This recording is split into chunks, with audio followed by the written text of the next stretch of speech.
Algorithm basically concrete step होते हैं। अगर हम लोगों ने कोई भी प्रोग्राम लिखना हो तो उसके लिए ज़रूरी होता है कि हम किसी ना किसी लैंग्वेज का सहारा लें।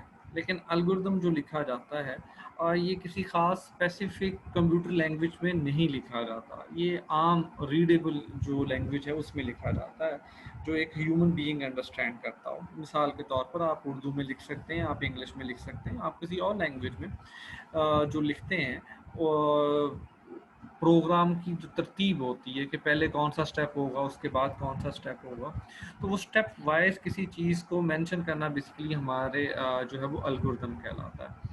एल्गोरिदम लिखते वक्त हम इस चीज़ का ख्याल करते हैं कि हमारा जो स्टेप्स हो वो कंक्रीट हो। कंक्रीट से मतलब क्या होता है कि वाज़िया हो, जामिया हो, ताकि आपकी उसमें कोई एम्बिग्यूटी क्रिएट ना हो रही हो कि ये जो स्टेटमेंट लिखी गई है इंग्लिश में, तो इसको अगर हम कंप्यूटर लैंग्वेज में जब ट्रांसलेट करेंगे तो क्या इसके लिए हम कौन सी स्टेटमेंट लिखेंगे, इस तरह की कोई बात वहाँ पे नहीं होनी चाहिए। कंक्रीट होती हैं चीज़ें और उसमें एम्बिग्यूटी नहीं होनी चाहिए। दूसरा हमारे जो एल्गोरिदम है इसमें करली ब्रैकेट्स अमूमी तौर पर इस्तेमाल नहीं की जाती है। गो के इस वक्त जो आपके सामने स्लाइड है इसमें करली ब्रैकेट का इस्तेमाल किया गया है, लेकिन अमूमी तौर पर जब हम एल्गोरिदम लिखते हैं तो उसमें करली ब्रैकेट का इस्तेमाल नहीं किया जाता, बल्कि इंडेंटेशन का इस्तेमाल किया जाता है। इंडेंटेशन क्या होती है, आप देखें ये फार और इस की के जो दरमियान एक गैप है, ये गैप बेसिकली क्या किया गया कि स्टेटमेंट को इंडेंट किया गया, इसको फार से आगे लिखा गया। अब इसका मतलब ये बनता है कि ये जो स्टेटमेंट है कि इज इक्वल टू ए, ये जो है ये फार लूप के अंदर आती है। अगर कोई स्टेटमेंट, जैसे मैं इस स्टेटमेंट की बात करता हूँ, ये स्टेटमेंट अगर देखें तो इसके बराबर आ रही है, फॉर के बराबर आ रही है, तो इसका मतलब है कि यहाँ अगर मैं को यहाँ पे स्टेटमेंट लिखता तो वो फार लूप के जो है वो बॉडी का हिस्सा ना होती। तो इंडेंटेशन बेसिकली बॉडी को आइडेंटिफाई करती है। जैसे मिसाल के तौर पर अगर मैं इस वाइल की बात करता हूँ, तो ये वाली जो दो स्टेटमेंट है ये देखें वाइल से आगे इंडेंट करके लिखी गई है। इसका मतलब है कि ये दो स्टेटमेंट्स जो हैं ये आपकी वाइल लूप का पार्ट है। लेकिन अगर मैं इस स्टेटमेंट की बात करता हूँ, ये स्टेटमेंट जो है वो वाइल्स के बिल्कुल पैरेलल लिखी गई, उसके बराबर लिखी गई है, ये इंडेंट नहीं की गई, तो इसका मतलब ये है कि ये फाइल लूप का पार्ट नहीं है। तो इंडेंटेशन जो है वो बॉडी को डिक्लेयर करने के लिए जो है वो एल्गोरिदम में इस्तेमाल की जा रही होती है।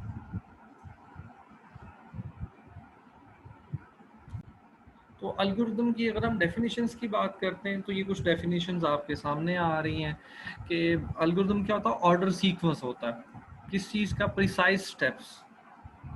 प्रिसाइज स्टेप्स क्या होते हैं कि हर एक स्टेप जो है वो इतनी लिखा जाए कि उसको समझना और उसको जांचना जो है वो आसान हो, कोई एम्बिग्यूटी जो है वो उसमें ना आ रही हो। तो प्रिसाइज हम उसे जो है for solving the computational problem, तो कंप्यूटेशनल प्रॉब्लम को सॉल्व करने के लिए इनको लिखा जा रहा होता है। अच्छा, इसकी कुछ एग्जांपल्स अगर आप देखें तो ये नीचे की एग्जांपल्स भी आ रही हैं। जैसे अगर हम कहते हैं कोई रेसिपी है, जैसे रेसिपी अगर आप किसी चीज़ की भी देखें तो उसमें क्या होता है कि उसमें हर चीज़ का स्टेप बाय स्टेप लिखा गया होता है कि पहले आप इस चीज़ का इस्तेमाल करें, फिर इस चीज़ का, फिर इस चीज़ का, हर चीज़ स्टेप बाय स्टेप लिखी होती है। दूसरी एग्जांपल अगर आप इसकी बात करते हैं तो असम्बलिंग अ टॉय, आप किसी खिलौने को जब असेंबल करते हैं तो देखिए उसके साथ एक बुकलेट आती है। उस बुकलेट में हर एक चीज़ को लिखा, पहले स्टेप में आप इस पार्ट को जोड़ें, दूसरे में इस पार्ट को जोड़ें, तीसरे में इस पार्ट को जोड़ें। तो इस तरीके से अगर आप उसी ऑर्डर में, जैसा कि उस बुकलेट में मेंशन है, अगर आप उसी ऑर्डर और उसी सीक्वेंस को फॉलो करते हैं तो आप क्या करेंगे, अपना पूरे का पूरा पार्ट टॉय को जो है या उस पूरी मशीन को जो है वो आप असेंबल कर सकेंगे। लेकिन अगर हम बात करते हैं कि ये ऑर्डर जो है वो आगे पीछे हो रहा है, ठीक है, क्योंकि यहाँ पे देखिए बात की गई ऑर्डर सीक्वेंस की, इस सीक्वेंस में सारी चीज़ों को जो है वो लेके आना है। अगर ये सीक्वेंस हम फॉलो नहीं करते तो ऑब्वियसली हमारी वो रेसिपी या तो प्रॉपर नहीं जो है वो कुक होगी और वो रेसिपी अपना काम ठीक नहीं करेगी, या वो अगर हम उस टॉय को संभल करने की बात करते हैं तो वो टॉय भी जो है वो प्रॉपरली जो है वो संभल नहीं हो सकेगा। इसकी अमूमी तौर पर जो एग्ज़ाम्पल दी जाती है, मैं अगर बात करूँ तो ये तकरीबन 9th-10th की क्लास में अगर जब हम कंप्यूटर पढ़ते हैं तो उसमें एल्गोरिदम की एग्ज़ाम्पल दी जाती है चाय बनाने के लिहाज से, कि अब चाय बनाने की रेसिपी क्या होती है कि जी आप सबसे पहले क्या करेंगे कि अपने जो आपका बर्तन है उसको स्टोव के ऊपर रखेंगे, फिर आप स्टोव को जलाएंगे, आप उस बर्तन में पानी डालेंगे, फिर कितना पानी डालना है उसकी मिकदार आप मेंशन करेंगे जी कि 1 कप है, 2 कप, जितनी आप चाय बनाना चाह रहे हैं। फिर उसी लिहाज से उसमें चीनी और वो सारी उसमें एक-एक स्टेप वाइज़ जो है वो लिखा जा रहा होता है। तो वो अब क्या वो रेसिपी है चाय बनाने की। अब अगर यही चीज़ अगर हम कोई कंप्यूटर की प्रॉब्लम सॉल्व करने के लिए लिख लेते हैं, इसी तरह स्टेप बाय स्टेप हम अपनी स्टेटमेंट्स को जो है वो लिख लेते हैं, जो कि हमारी कंप्यूटर प्रॉब्लम को सॉल्व कर रही है, तो हम उसे क्या कहेंगे, वो एक एल्गोरिदम है। जैसे मैं इसकी दूसरी मिसाल आपको देता हूँ कि हम कहते हैं इवन और ऑड नंबर को आइडेंटिफाई करना है। अब इसको आइडेंटिफाई करने के लिए अगर मैं एल्गोरिदम लिखूँ तो मैं क्या लिखता हूँ कि सबसे पहले मैं स्टेटमेंट लिखूँगा कि get the number from the user, कि यूज़र से नंबर ले लें। दूसरे स्टेप पे मैं लिखूँगा divide the number from 2 and check the reminder. If तीसरे स्टेप में क्या लिखूँगा, इफ़ रिमाइंडर इक्वल टू 0 तो प्रिंट कर देंगे हम लोग क्या कि ये इवन नंबर है। एल्स ऑड नंबर है तो प्रिंट क्या कर देंगे, ऑड नंबर है। अब अगर इस तरतीब को अगर आप देखें, मैंने आपसे सिंपल एक आम इंग्लिश में इसके लिए बात की है। अगर इसी चीज़ को हम किसी भी कंप्यूटर लैंग्वेज में बाद में ट्रांसलेट कर सकते हैं। देखें, जावा का सिंटैक्स और है, सी का सिंटैक्स और है, विजुअल सी का सिंटैक्स और है, विजुअल बेसिक का सिंटैक्स और है, पाइथन का सिंटैक्स और है।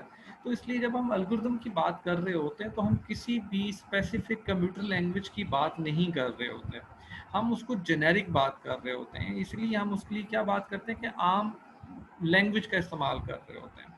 लेकिन उस आम लैंग्वेज में हम जो स्टेटमेंट लिख रहे होते हैं, उसका ऑर्डर ऑफ सीक्वेंस जो है वो बड़ा जो है वो मायने रखता है। जैसे अगर मैंने इसी एग्जांपल में इवन ऑड की जो हमने कहा जी कि यूज़र से नंबर ले लें, अगर उस स्टेटमेंट को मैं सबसे आखिर में बात करता तो मेरा प्रोग्राम काम ही नहीं करेगा, क्योंकि क्या हम किस नंबर को 2 से डिवाइड करेंगे। तो अगर डिवाइड नहीं कर सकेंगे तो इसका मतलब है कि उसका रिमाइंडर भी चेक नहीं कर सकेंगे। तो इसके लिए ऑर्डर सीक्वेंस जो है वो इसका बड़ा जो है वो अहमियत का हामिल होता है। अभी आपके सामने ये जो अभी डेफिनेशन आ रही है, ये विकीपीडिया से बेसिकली ली गई है। In mathematics and computing an algorithm is a procedure. Algorithm क्या होता है, एक प्रोसीजर होता है, और उस प्रोसीजर में हम लोग क्या कर रहे होते हैं, a finite set of well defined instructions. Procedure क्या है उसकी भी जो है वो तफसील आगे बता दी गई है। A finite set of well defined instructions. Finite set क्या होता है कि आपकी जो इंस्ट्रक्शंस हैं उसकी तादाद महदूद होती है। वो हो सकता है कि 10 लाइनें हों, वो हो सकता है 50 लाइनें हों, लेकिन वो फाइनाइट होती हैं, इनके आप उनको गिन सकते हैं, इनफाइनाइट नहीं होती हैं। और वेल डिफाइंड इंस्ट्रक्शंस की वो जो इंस्ट्रक्शंस लिखी जाती हैं वो वेल डिफाइंड होती हैं फॉर अकम्पलिशिंग सम टास्क। और ये सारी स्टेटमेंट जो लिखी जाती हैं वो किस पर्सपेक्टिव में लिखी जाती है, ख़ास टास्क को पूरा करने के लिए जो वो लिखी जा रही होती हैं। Given an initial state will terminate in a defined and state. और आपका एल्गोरिथम जो होता है वो एक इनिशियल स्टेट से स्टार्ट होता है और एक वेल डिफाइंड एंड स्टेट पर एंड स्टेटमेंट पर जाकर जो है वो ख़त्म होता है। तो हमें पता होता है कि और अगर हमारी एंड स्टेटमेंट पे वो जाके ख़त्म नहीं होता, वो दरमियान में किसी भी वजह से हमारा एल्गोरिथम जो है वो अपना काम करना छोड़ देता है, तो इसका मतलब क्या है कि हमारा एल्गोरिथम जो है वो ठीक नहीं लिखा गया।